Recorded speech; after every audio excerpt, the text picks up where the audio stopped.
Bonjour, nous allons parler maintenant du silence intérieur, pour autant que l'on puisse parler du silence. Dans les extraits du livre des préceptes d'or, livre de pratique des étudiants du mysticisme que Madame Blavatsky nous a transmis, on peut lire « Avant que l'homme puisse entendre, l'image, c'est-à-dire l'homme, l'image doit être devenue sourde au fracas comme au murmure, au cri des éléphants rugissants comme au bourdonnement argentin de la luciole d'or. Avant que l'âme puisse comprendre et se souvenir, elle doit être unie au parleur silencieux, comme à l'esprit du potier la forme sur laquelle l'argile est modelée.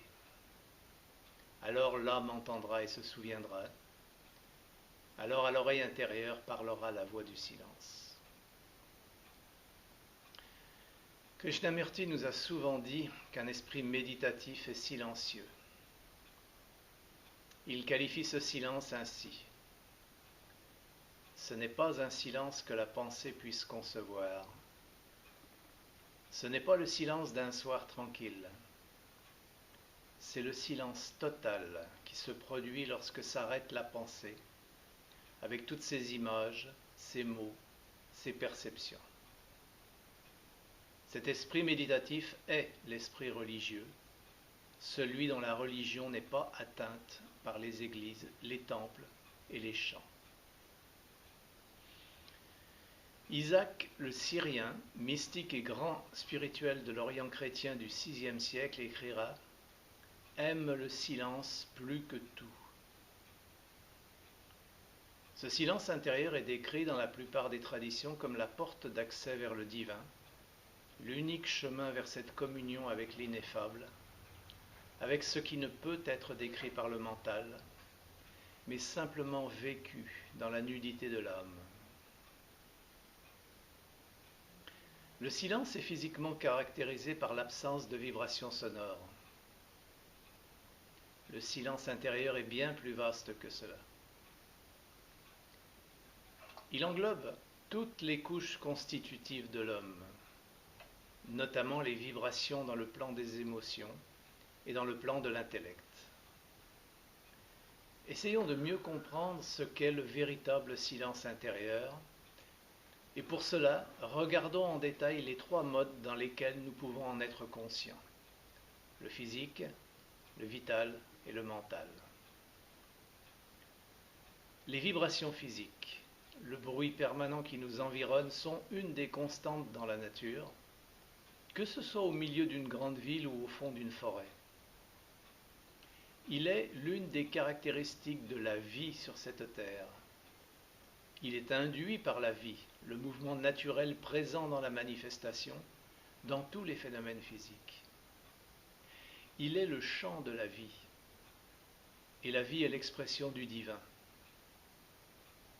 Donc ce bruit que souvent nous prenons pour une source de perturbation n'est autre que la musique divine. Et quand nous sommes perturbés par une source sonore, nous réagissons comme si nous étions agressés. Mais regardons bien, qui est agressé? Toujours le même, l'ego personnel qui fuit tout ce qui ne lui plaît pas. En soi, une vibration sonore est un mouvement cyclique dans la masse d'air qui nous environne.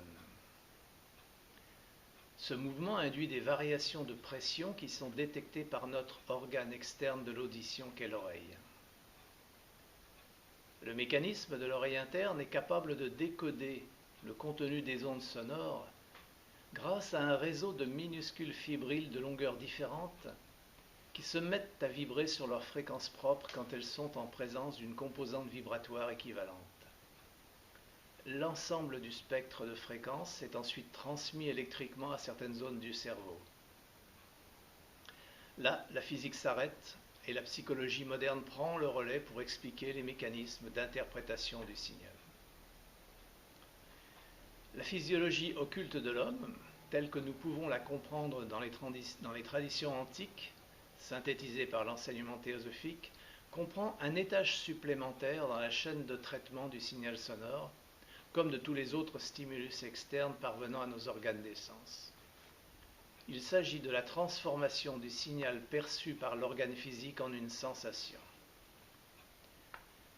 Temni nous dit que les vibrations se réfléchissent d'abord du cerveau dense au cerveau éthérique, et des centres éthériques du cerveau, elles se réfléchissent encore aux centres astraux correspondants. Et c'est seulement quand elles atteignent les centres astraux qu'elles apparaissent comme des sensations. Ces sensations peuvent alors être qualifiées de neutres, plaisantes ou déplaisantes. La seconde fonction du corps astral consiste à transformer une sensation en un sentiment. Ce sentiment est ensuite perçu par le corps mental, qui, piloté par l'ego, va instantanément y rajouter le désir d'éprouver encore ou d'éviter cette sensation selon qu'elle est apparue comme un plaisir ou une douleur. Il est utile de comprendre ce cheminement qui part d'une vibration externe et qui se termine par un jugement de valeur pour ne pas se tromper de cible. Il ne suffit pas de s'isoler de tout bruit externe pour approcher le silence intérieur.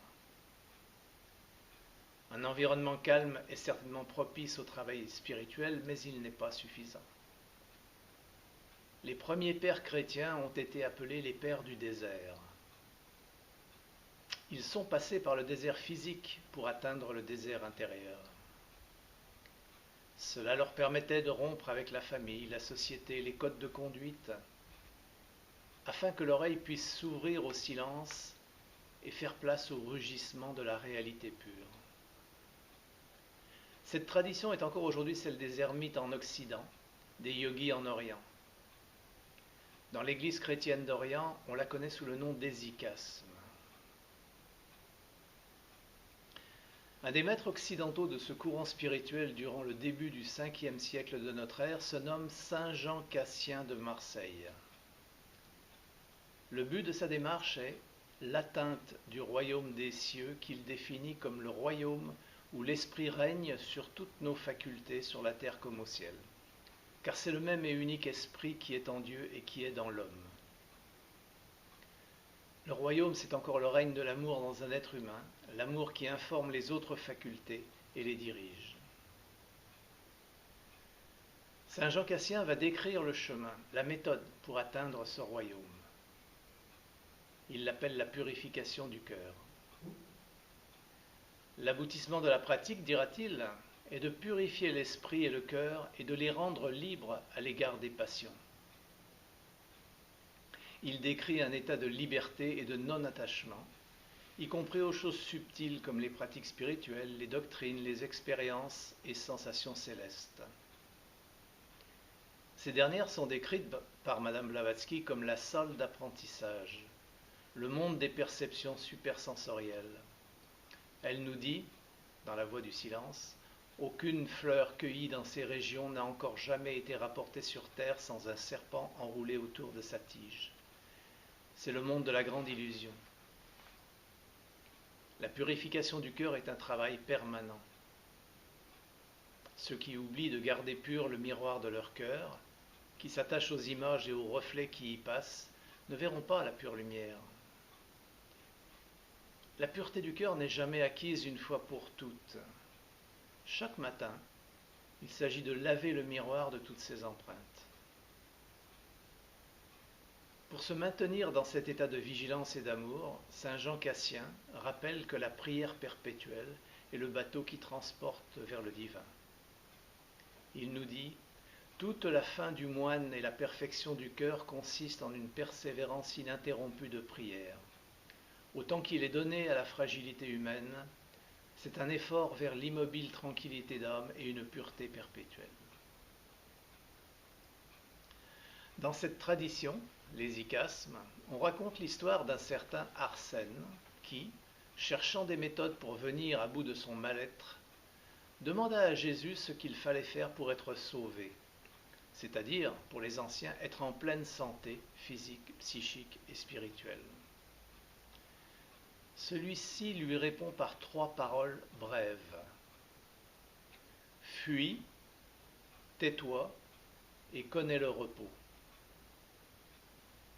Arsène, à l'image des pères du désert, prit la première parole à la lettre et il partit pour le désert, là où il n'y a rien à voir, rien à trouver si ce n'est la lumière. Au désert, on ne peut pas oublier qui nous sommes et ce que nous sommes. Cette fuite était considérée comme une démarche de lucidité et de connaissance, fuir vers le divin. Il est aussi nécessaire, là aussi, de bien comprendre l'essence de cette approche pour ne pas se mentir à soi-même. La fuite, oui, mais la fuite de quoi? À quoi bon fuir le monde si l'on conserve un attachement aux choses de ce monde que nous chérissons? Au départ, Arsène fuit les certitudes établies pour suivre son désir qui doit le conduire vers une terre promise. Il abandonne ses avoirs pour une promesse d'être. Il ne sait pas qu'il est encore dans le domaine de la saisie, fût-ce une saisie spirituelle. Car le dénuement nécessaire à la communion divine va bien au-delà du monde matériel. Il exige un abandon de la volonté et même de notre compréhension intellectuelle de la vie. La seconde parole qu'a entendue Arsène est « tais-toi ». Nous avons tellement de choses à dire et à répéter tout le temps dans n'importe quelle situation. C'est presque un besoin vital pour certains, le besoin d'affirmer leur présence, leur existence, leur implication dans toutes les situations de vie. Si l'on observe bien le mécanisme sous-jacent, nous constatons que le bavardage incessant commence par les pensées, qui sont une espèce de fil conducteur permettant à l'ego personnel d'exister. La parole est la plupart du temps l'objectivation matérielle de ce mouvement brownien de la pensée. Krishnamurti a passé sa vie à affirmer ceci. Il dit que la pensée cesse et l'ego disparaît, et avec lui tous les problèmes qu'il génère. Mais il ne suffit pas d'adhérer à cette idée pour arriver au silence. Un travail permanent, une ascèse de la parole est nécessaire. Gandhi pratiquait une journée de silence par semaine. La parole peut guérir, consoler, instruire, mais elle peut aussi et surtout défigurer, calomnier, médire, détruire. Là aussi, le premier pas consistera à développer l'attention. Si tourner cette fois sa langue dans sa bouche avant de parler peut conduire à des crampes du muscle de la langue, compte tenu de notre propension à parler sans cesse, on peut essayer au moins d'être attentif à ce mode de fonctionnement et ralentir notre flot de paroles. Se taire nous rend aussi capables d'écouter, de prier, de méditer, de demeurer au cœur de la réalité, immobile, à condition que le silence extérieur ne masque pas le tumulte intérieur. Car il suffit de se taire extérieurement pour que le discours intérieur démarre ou bien s'amplifie. Et ignorer ce mécanisme peut être contre-productif car l'accumulation de désirs inassouvis, de rancune et de haine tenace est semblable à une cocotte minute que l'on a oubliée sur le feu. Les pères du désert qui accompagnaient leurs novices dans leur retraite solitaire leur demandaient chaque soir d'exprimer en paroles les pensées qui les avaient tourmentés durant la journée. Solitude, silence et invocation du nom divin ont été les éléments fondamentaux de la pratique hésychaste dès les premiers siècles. Le but est de parvenir à ce silence intérieur qui ne juge pas, qui ne calcule pas, qui est capable d'un amour véritable pour ce qui est et non pas pour ce qu'il pourrait être. Un moine de la tradition chrétienne d'Orient illustre cet état d'être de la manière suivante. Quand on est en présence de quelqu'un, on ne pense pas à lui, il est là. La vraie prière, ce n'est pas penser à Dieu, c'est être avec lui, le laisser être, le laisser respirer dans notre souffle. La dernière parole adressée à Arsène est « repose-toi » ou « entre dans le repos ». Nous pourrions dire aujourd'hui « détends-toi, lâche prise ». Un moine orthodoxe contemporain disait « On ne prie pas de la même façon les fesses serrées ou les fesses détendues ».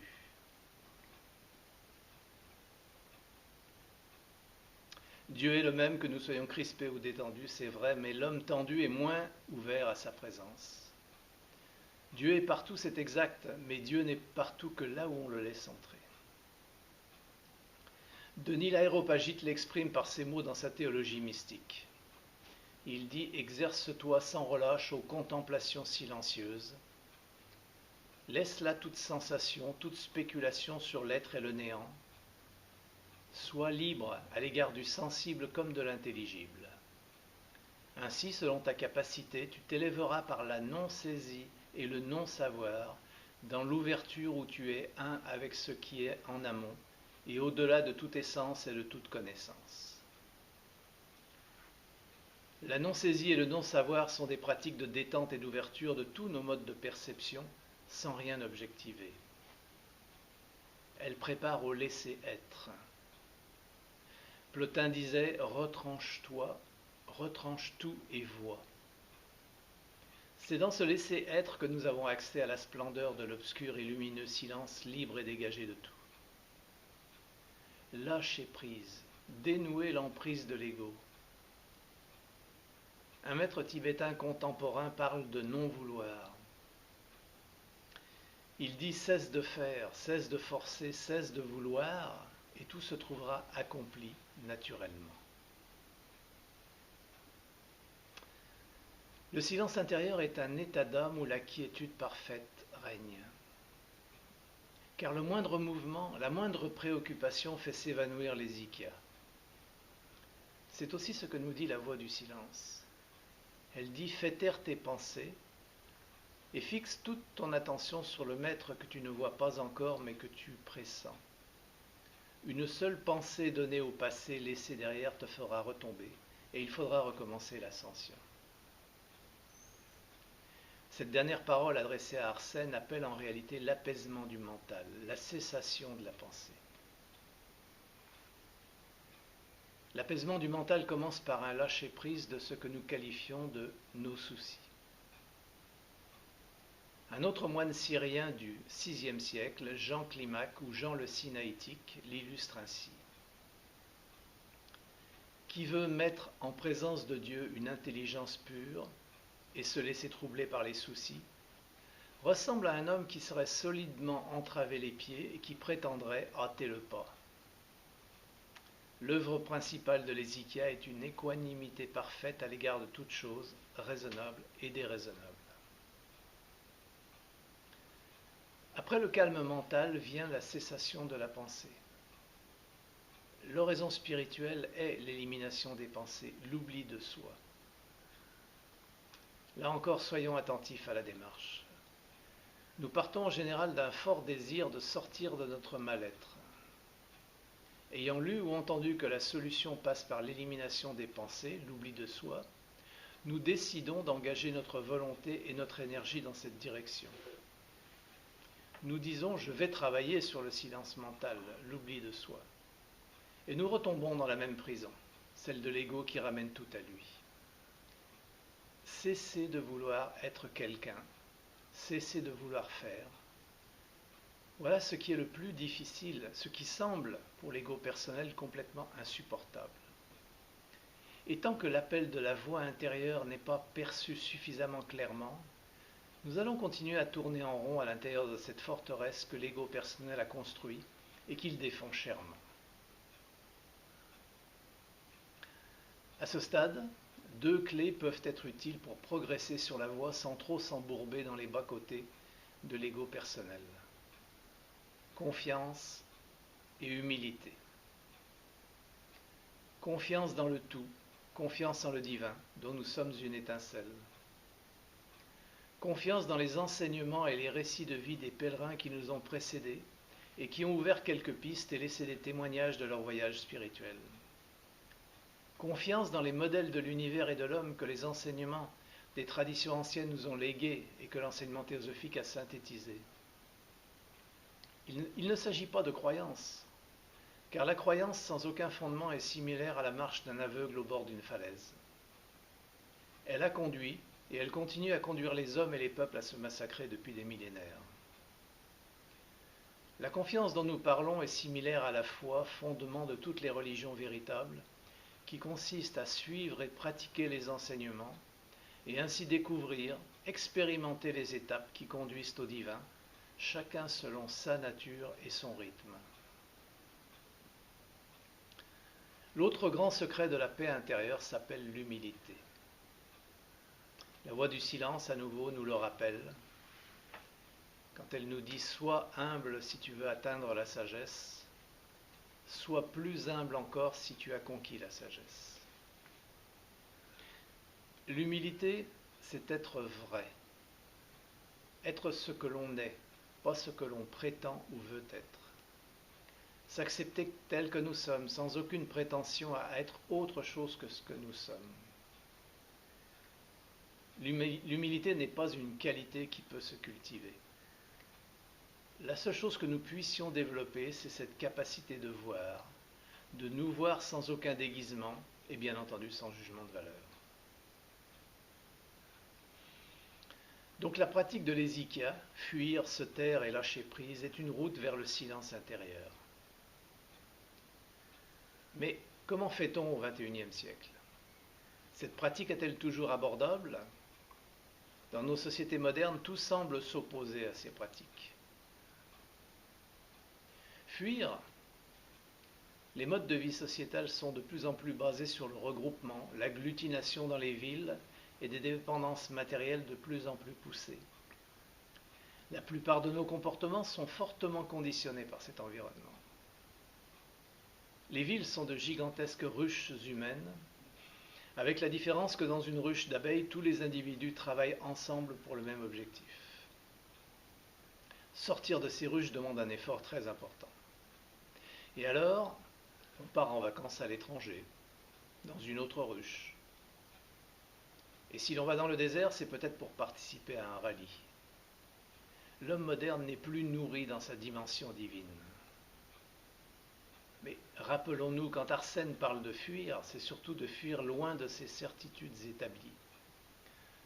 La quiétude du désert peut être propice à la démarche spirituelle, mais l'essentiel reste à faire, même dans le désert. Et cet essentiel, nous pouvons aussi y travailler au milieu de la ville. Nous pouvons avoir un regard nouveau, complètement nouveau sur tout ce qui nous entoure. Et quand nous parlons d'un regard, celui-ci inclut l'utilisation de tous les sens qui peuvent être des aides précieuses pour percevoir le divin autour de nous et en nous. Écouter avec toute notre attention afin de bien entendre la réalité. Ne pas laisser le bruit incessant des pensées couvrir les vibrations qui nous parviennent. Écouter la vie, écouter la joie de vivre, écouter la souffrance, sans y apporter un jugement de valeur. Rester immergé dans la vibration divine. Voir sans les filtres que nos conditionnements ont bâtis. Saisir tout ce qu'il y a d'invisible dans ce que l'on voit, mais que l'on occulte dès que l'image a été catégorisée et jugée. En posant le regard tranquillement sur ce qui nous entoure, au lieu de zapper d'une image à l'autre, nous pouvons découvrir l'infini dans lequel nous évoluons. Voir devient vision qui devient union. Sentir. Les odeurs recèlent et révèlent une partie de la nature intérieure de la vie qui nous entoure. Dans le domaine de la prière, les phénomènes de parfums subtils ne sont pas rares. Et l'utilisation de l'encens, par exemple, permet de pénétrer dans un état de conscience plus réceptif, de nous éveiller à la beauté de la présence. Toucher et goûter. Dans la prière, l'oreille devient capable d'entendre l'inaudible, l'œil de voir l'invisible, le nez de percevoir des parfums subtils. Le toucher subtil, c'est cette sensation d'être enveloppé d'espace, et le goût subtil est cette capacité de savourer la présence divine qui, dans l'expérience de raison, n'est pas sans saveur. Dans l'utilisation de nos sens, il ne s'agit pas de rechercher des sensations, car celles-ci auraient au fait de nous emporter dans nos rêves et nos chimères. Les organes sensoriels sont les portes par lesquelles nous pouvons être en contact avec le divin sous toutes les formes sous lesquelles il se manifeste dans cette phase de l'évolution. C'est l'homme tout entier qui doit entrer dans la présence. Il s'agit de s'ouvrir au divin dont la manifestation est infinie, ici et maintenant, quelle que soit la situation dans laquelle nous nous trouvons. Se taire, si nous voulons entendre quoi que ce soit, il nous faut nous taire, a fortiori si ce que nous cherchons à entendre est enfoui au plus profond de nous. Alors, pouvons-nous nous taire au milieu de toutes les sollicitations externes et internes? Notre société de consommation massive nous engloutit sous des tsunamis de stimuli audiovisuels où que nous soyons. Et nous réagissons presque instinctivement et souvent inconsciemment à ces stimuli. Pour travailler sur ce thème, utilisons l'attention discriminante. Soyons complètement attentifs à toutes les situations où nous nous trouvons et analysons la pertinence de tout ce que nous captons par rapport à notre quête spirituelle. Discriminer ne signifie pas éliminer tout ce qui ne nous plaît pas ou nous effraie et se concentrer sur ce qui nous fait plaisir. Peut-être ainsi allons-nous réduire notre consommation. Radio, télévision, téléphone, tablette, ordinateur, journaux, pour concentrer notre énergie sur des thèmes en relation avec notre démarche. Se taire au sens propre du mot, ou tout au moins réduire notre propension à parler sur tout ce qui se passe à proximité de notre entendement, peut aussi aider. Sans tomber dans l'excès d'un mutisme qui peut être socialement pénalisant, nous pouvons restreindre les sujets de conversation aisément. Bien entendu, nos activités et fréquentations vont beaucoup influer sur nos possibilités de faire le silence. Nous sommes toujours amenés à faire des choix dans la vie basés sur une forme d'équilibre entre contrainte et attraction. Essayons de nous taire un peu, cela nous aidera à progresser. Lâcher prise. Nous pouvons probablement suivre les 2 premières recommandations faites à Arsène, fuir loin des certitudes absolues et nous taire un peu, mais le plus dur reste à faire, lâcher prise. Le cœur de nos difficultés, mais aussi la solution à ces difficultés réside là. Toutes les traditions et les philosophies sont unanimes dans l'identification de ce point dur dans la démarche de retour vers le grand soi. Et toutes les traditions ont des approches et des pratiques pour travailler sur ce point. Ces approches peuvent paraître différentes, mais en réalité elles sont d'abord le reflet d'une époque et d'une tradition particulière, que ce soit les grandes religions du monde ou bien les philosophies anciennes ou modernes. Donc elles sont surtout adaptées à un moment de l'histoire d'un peuple, au moment de leur genèse, et ensuite elles vont être fortement colorées par l'environnement dans lequel elles vont s'exporter. Enfin, elles comportent généralement différents volets adaptés aux capacités des disciples, un peu comme un cursus scolaire. L'enseignement théosophique illustre la distinction entre les enseignements exotériques et ésotériques dans la plupart des philosophies et des religions. Ce qui est cependant frappant, c'est l'existence d'un fond commun à tous les courants de pensée religieux et philosophiques, dont les bases se retrouvent dans les principaux textes fondateurs de la société théosophique. Cette racine commune est cependant très difficile à identifier, car les différentes traditions religieuses et philosophiques ont vu leur enseignement originel déformé, voilé, voire devenir complètement illisible à la suite de milliers d'années de transmission et d'interprétation. Le cœur de ces traditions reste cependant accessible pour les aventuriers de la sagesse, mais il demande une consécration totale de l'individu, pour l'individu qui décide de se frapper à la porte de ces enseignements. Si l'on peut essayer de résumer l'essence des enseignements sur le sujet du lâcher-prise, on pourrait parler d'oubli, d'abandon de soi, le petit soi que l'on appelle l'ego personnel, et l'une des voies qui peut aider dans cette direction est la consécration de soi au service d'autrui, de manière complètement altruiste, sans aucune attente d'une quelconque rétribution matérielle ou spirituelle. Le lâcher-prise étant l'une des étapes les plus importantes et les plus difficiles, nous trouvons beaucoup de pratiques et de recommandations dans les écrits des maîtres des différentes traditions. Terminons avec ce qu'en dit Maître Eckhart dans ses instructions spirituelles. Il nous dit « Tu dois savoir que jamais encore ne s'est assez renoncé en cette vie qu'il ne trouve à se renoncer davantage encore. Peu de personnes prennent vraiment cela en considération et s'y maintiennent. C'est une véritable compensation et un juste échange. Dans la mesure où tu quittes toute chose, dans cette même mesure, ni plus ni moins, Dieu pénètre en toi avec tout ce qu'il a, tout comme tu as quitté complètement toutes choses qui sont en toi. Commence par là et paye pour cela autant que tu peux. C'est là que se trouve la véritable paix et nulle part ailleurs.